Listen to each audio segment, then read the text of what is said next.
Your brain is like a supercomputer. I stop breathing 200 times a night. We have right now to be able to, and that's why adopt new habits. People like Mark Zuckerberg or Shay, your heart would explode in your chest. Motive matters, right? And what drives us. I always tell people that there's a success formula. I subscribe to it. I call it H cubed, that it goes from your head to your heart to your hands. Especially in the personal development space or what they teach you about goal setting. You could affirm things in your head or think things in your head or visualize things in your head. But if you're not acting with your hands, there's something that's missing, right? There's an incongruency there. And what I tell people is check in with the second H, which is your heart, which is the symbol of like emotion, the energy of motion. And so I feel like that's the fuel that fuels the car that gets you to take action for something. And I do believe what got me through it is figuring out what my why was. I think some of the most successful people live at the edge of their limits, and they play there also as well. And so whenever I feel in my nervous system, I feel like I can't do it, then I feel like I really must do it, because I feel like how we do anything is how we do everything. Your brain is like a supercomputer, and your self-talk is a program that will run. So if you tell yourself you're not good at remembering names, you will not remember the name of the next person you meet because you program your supercomputer not to.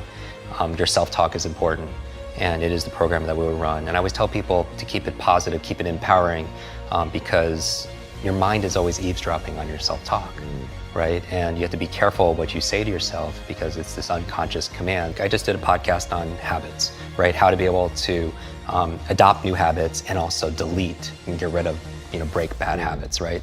And so a lot of people always want to usually make a change on behavior. They want to get themselves to work out. They want to get themselves to meditate. They want to get themselves to read more each day. They want to get themselves to X, right? Or they want to stop some behavior. They want to stop smoking. They want to stop eating this food. They want to stop, I always tell people, stop checking your phone the first hour of the day.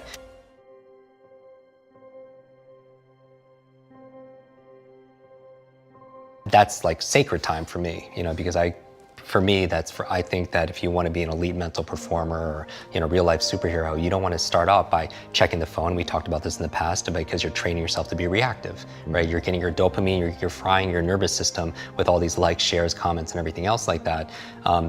You've said, if I'm not mistaken, you sell your sovereignty. We do. If you start by checking your phone. I love that so much. Because you're reacting and firefighting to everyone's everything that everyone wants. So you're not really you're not living, you've heard this many times, right? If you want to, you win the first hour of the day to win the rest, you win the day, right?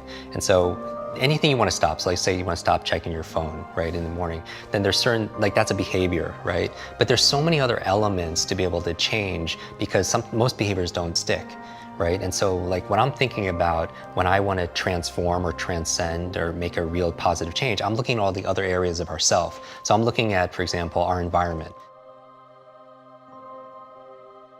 Are people setting up their environment to win? So change doesn't just happen at this level of behavior, but you have to change the environment. So for example, if you want to stop eating a certain food, it helps to be able to have not have that food in your home, right? So you change the environment. If you want to read more, it helps to help set up your environment where you have the books readily available, where you're going to read it, because they perform, how I approach habit change is this area of motivation and this trigger, right? You want to trigger it to help remind you to do the behavior, right? So are you setting up the environment in a way that triggers the behavior that you want?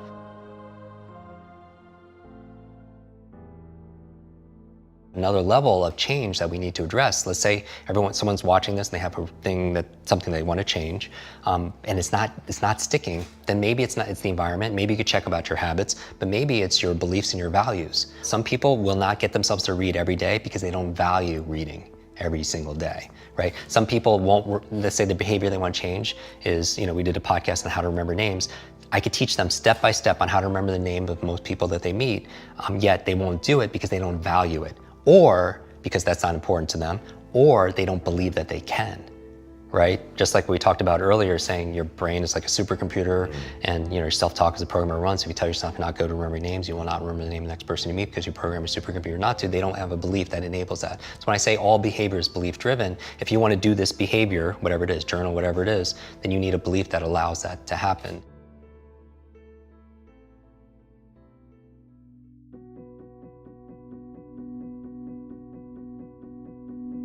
My favorite way of changing a belief is getting them to do something they never thought they could do. because it opens up another possibility. For example, in 1954, Roger Bannister, he broke the 4-minute mile, right? And so, which is amazing, right? Throughout human history, nobody could run a mile in less than 4 minutes. Now, if you look into it, how he was able to do it is he would visualize himself crossing the finish line, looking at the clock, and it says 3:59. Because he knew that success is an inside-out process. That first it had to happen in here in order for it to happen out there, right?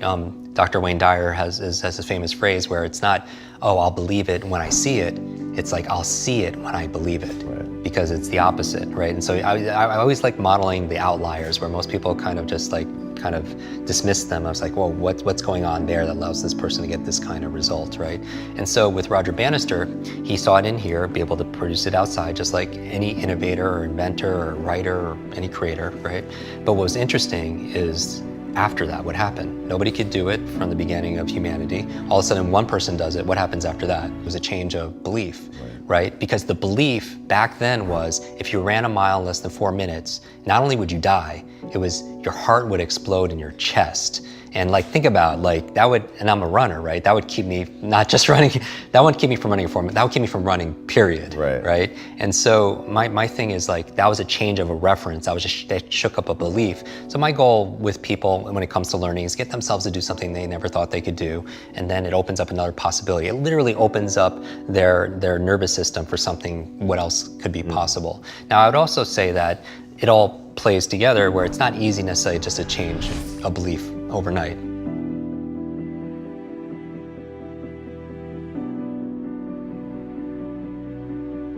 It's not about resources, right? Because we know a lot of people who didn't have any resources that were able to impact the world.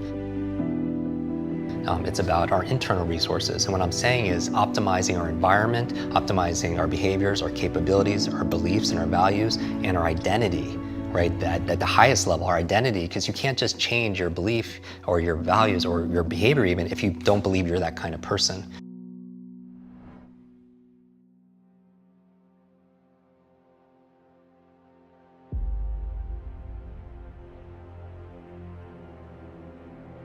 That we're not waiting for Superman or Batman or Wonder Woman. It's like, you are Wonder Woman, you are Batman, you are Superman.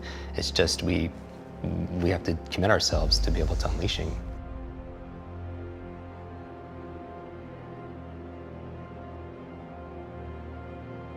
They call it the 2 smallest words in the English language, but they're the 2 most powerful words in the English language. It's I am. I am, because whatever you put after that determines your destination or your destiny, right? And I think your identity is who you believe you are. And I feel like when we're talking about playing to the edge of our limits and really playing there and living in that place where we're stretching, right, you don't have to fight it because you can't imagine yourself not doing that.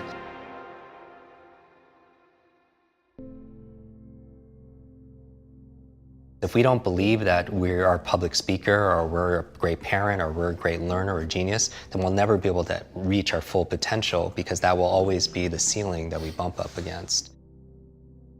I think that genius leaves clues, and I believe that it can be replicated if you're willing to put in the work and the learning and the discipline to be able to do that. I teach people how to read 1 book a week. I really think leaders are readers, that in order to stay competitive in today's day and age, if somebody has decades of experience and they put it into a book and you can sit down and read that in a few days, download decades into days, I mean, I'm preaching to the choir for everyone who's watching, but that's a superpower, right? That's a huge advantage. I think geniuses set themselves up. So for example, they have their laptop, but they only use their laptop for work, and it's anchored, that's part of their environment, it's anchored to get them into flow states to be able to write or be productive.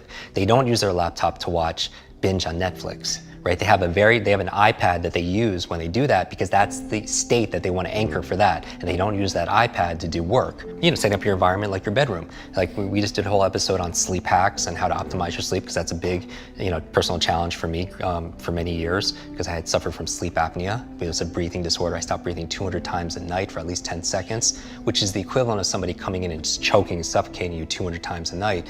And so I would actually The reason why I'm so adamant about productivity and learning hacks is because for the longest time, for literally 5 years straight, and you know this, I've slept about 90 minutes to 2 hours a night total. And you know how you feel when you get like one bad night's of sleep, and how like where your focus is, your energy level, and how I get these horrible migraines. And it's forced me to double down in my practices, in terms of like I have a limited amount of time. I have to focus on the things that really matter, resources and stuff. But anyway, going back to this, like my bedroom is sacred space, right? I don't do work in there. I keep it because that's my trigger to be able to rest, go into parasympathetic space. I set up my environment so I have my blackout curtains, I have my grounding pad, so it's to optimize my restful sleep that I do get. So environment, so Genius Leaves Clues, they set up genius environments for themselves. And then the behaviors, most people would know because they're intuitive. These people are investing in themselves, they're investing in self-care. I always tell people that self-love and self-care is not selfish. A lot of people, they're there for their friends and their family and their clients and everybody else, but they're not refilling their cup. So I think that we have to be, grow givers, meaning we grow so we have more to give to other people, so we have more impact with other individuals. So the behaviors are reading each day and putting together your to-do list, and I think having your not to-do list is so important. Having been sleep deprived for so many years, I think a lot of people, I'm super sensitized to it, but I think one of the success rituals people should have is just going through and keeping a consistent not to-do list. And I think the most successful genius level individuals, one of the clues that they leave is their not to-do list is bigger than their to-do list, right? They don't check their phone in the morning, they don't take in, everything is hell yes or it's hell no, right? That's their filter system. They don't, they say no to good so they can say yes to great, right? I'm talking about an incredible, artist. I'm talking about an athlete. I'm talking about an advocate, in some area. Is they're clear about their identity, about who they are and who they are to the world. And so, but I know what they do commit is they do the work and they're committed to lifelong learning.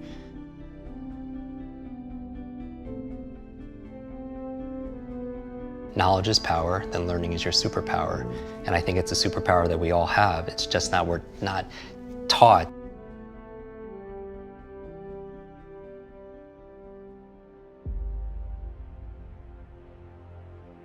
My thing when it comes to success rituals and high performance and making an impact is that we all have that sovereignty, we all have that power. And whenever we put it out there and give it out to somebody else, like we're a thermometer, right? The metaphor I always talk about, it's like we're either thermometers or we're thermostats. And a thermometer, you think about the functionality of it, it just reflects what the environment is giving it, right? It just reflects the temperature and stuff.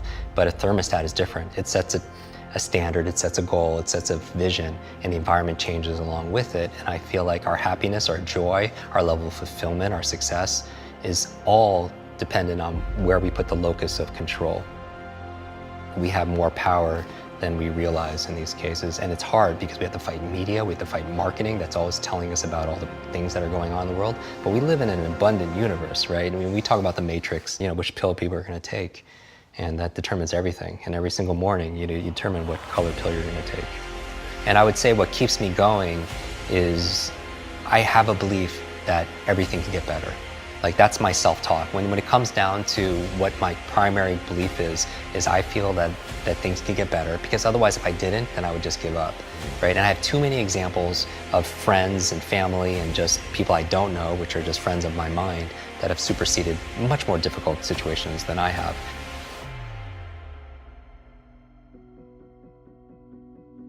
The other thing it's helped me to do is really focus on the rituals and the routines, the habits, the abilities that really matter, the 80-20 rule, because when I have a certain amount of energy, I can only do a certain amount of things, and I need to get more back, and I'm still doing the job, quote unquote, of most, 3 or 4 people, going on stage and traveling to like the kind of things that we do, but it forces me to focus on the things that's going to give maximum return. And, and I think we do teach the things that we need to learn the most. I think the best teachers are the best students. I'm never looking for perfection because I don't think that standard exists. I'm just looking to make incremental progress. When I wake up in the morning, I have my daily routine and it's so fine-tuned because I think a lot of people suffer from decision-making fatigue, right? And this is very strong research saying that you can only make a certain amount of good decisions a day. And after that is spent, you can't anymore. And that's really been fine-tuned in the medical field with surgeons and such, in terms of seeing their, where they're making their errors and stuff with early on in the day or later in their days and stuff like that. But we all, as entrepreneurs or as employees and executives or as parents, we all can make a certain amount of decisions. And that's why, people like Mark Zuckerberg or Tony Hsieh, they wear the same t-shirts and sweatshirts all the time because they don't want to spend, use up one of their decisions thinking, oh, what am I going to wear today, right? And so my goal is to streamline my life, put the routines, the first hour of the day and the last hour of the day, I really micromanage to the point where it's habitual. I don't even have to think about it. And then, because those are the times of the day where I could really have the most impact, because later on in the middle of the day, team members need this, there's firefighting this, client needs that. But the first hour, the last hour, I really want to control. So all this really helped develop grit and resilience, in my body, so I could have the ability to persevere. And also, I stand guard to my brain all the time, what goes in. I don't watch like a lot of the negative news and all the market. I really focus, like, I watch and I listen to your show and maybe a handful of little things I read each day, because I need to keep it positive. I want hope and I'm looking for help. I'm looking for inspiration and also instruction.